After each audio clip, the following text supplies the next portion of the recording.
पिछले भाग में हमने देखा कि कॉन्फ्रेंस हॉल में हुई मीटिंग खत्म होने के बाद में मिनाली और लीजा दोनों से मीटिंग के बारे में बात करते हैं। लेकिन मिनाली अपने आप को उस मीटिंग में हुई बातों से दूर रखती है, लेकिन वही लीजा सौरभ के बारे में ही सोचते रहती है।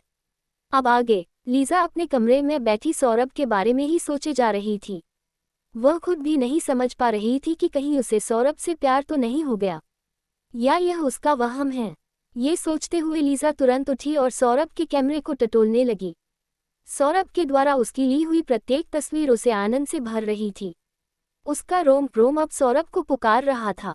वह अपने पैर के नाखून से जमीन को खुरदने लगी, अपने हाथों को बार बार गर्दन पर घुमाती और सौरभ को याद करने लगी कि तभी उसकी नज़र उस अंतिम तस्वीर पर गई, जिसमें सौरभ खुद उस तस्वीर में नजर आ रहा था। ऐसा लग रहा था जैसे वह किसी आईने के सामने खड़ा है, लेकिन ऐसा कैसे? लीजा सोच ही रही थी कि तभी अचानक उसे ऐसा लगा जैसे किसी ने उसकी गर्दन पर हाथ घुमाना शुरू कर दिया है, और अनजाने ही वह किसी विशेष सुगंध में मदहोश सी होती चली गई। वह हाथ उसके गर्दन पर से होते हुए उसके प्रत्येक अंग को छूने लगा। अब तो लीजा सिर्फ उस मदहोशी में अत्यंत उत्तेजना की स्थिति में आ गई। उसे न जाने क्यों उस दिन मेष में सौरभ का स्पर्श जैसा महसूस हो रहा था। उसने पलटकर देखा तब तो उसकी खुशी का ठिकाना न रहा। वह सब कुछ भूल गई, बस उसके मुंह से इतना ही निकला, आहा Saurabh, yes really I love you, miss you. Lisa ने उसे अपने आलिंगन में ले लिया। उसकी गर्म सांसें और हा उफ उफ की आवाजें उसकी उत्तेजना स्पष्ट कर रही थी। चंद्रमा शीश पर था और लीजा पूर्वत्व की स्थिति में।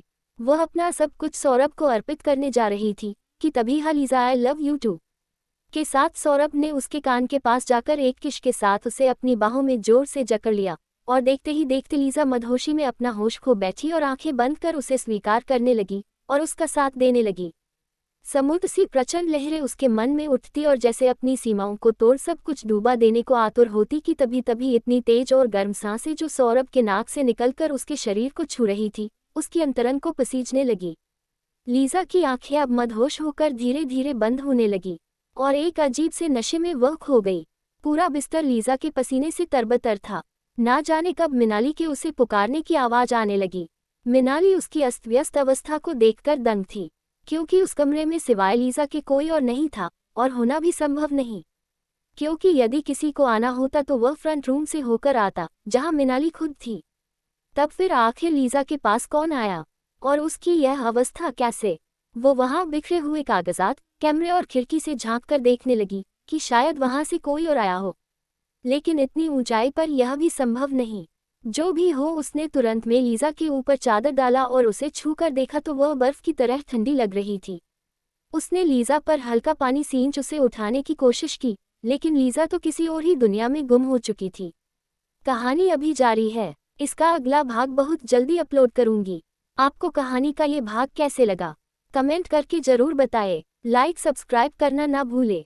धन्यवाद।